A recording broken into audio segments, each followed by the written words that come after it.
They do, and it's really just out of an abundance of caution, Marnie. It's not as if they're expecting anything that we don't know about above and beyond, sort of what we see in previous years.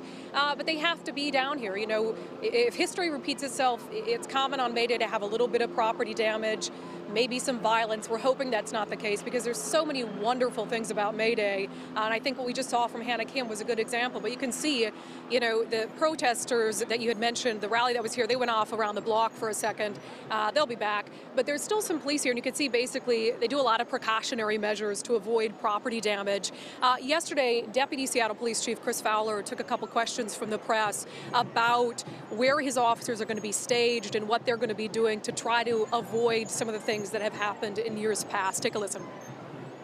We have officers that are spread throughout the whole downtown area to protect a wide array of infrastructure. So as we have officers that move with crowds, and if the crowds are intent on excessive property damage, then we'll have officers there to be able to respond.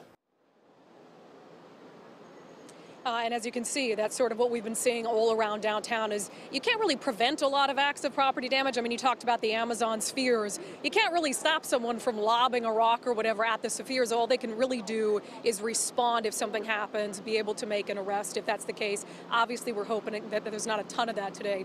You had mentioned that there were some rallies here that started at Westlake Park at 3 p.m. They went off to March. They're going to be back here. These are two pretty controversial conservative type groups that were here. The leader of one of those groups is a guy named Joey Gibson. He's actually running for U.S. Senate against Maria Cantwell. And I talked to him about the fact that they say, look, we're not here to cause any violence or create any chaos. But I talked to him about the reality that just their presence could be enough to do that. Listen. Just your presence here has the potential to cause some conflict today. So what do you say to that? Because you know that's true. Well, I think there's a lot of people that hate me, so it's going to happen, but I'm not going to stand down. I'm going to keep going to these big cities. I'm going to keep standing up for my right to go to any American city that I want. I have faith in the Seattle PD. They do a really good job. They keep people separated, so I'm not worried about any violence today at all. He said something that's key there, keep people separated, and really the concern from Seattle police. It isn't just one group or another group having a rally and talking about whatever it is that they believe in.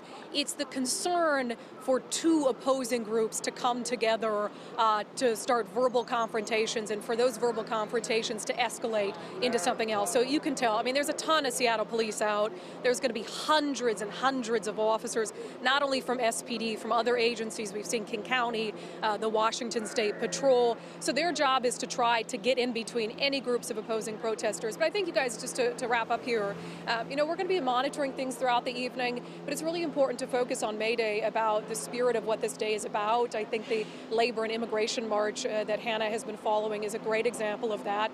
The vast majority of what we see on May Day is peaceful. It is people doing what May Day is about, which is exercising their First Amendment rights to free speech. Unfortunately, previous years have shown us that there are small groups of people who like to ruin it for the rest of us. Again, we're hoping that's not the case. We're going to be monitoring everything very, very closely. There's a lot of other events that are not permitted events happening throughout the evening, up on Capitol Hill, for instance. So we're going to be doing, we're going to have crews out at all of those events just to monitor them. And if there's anything that's significant that happens, we're going to be bringing that to you. Guys?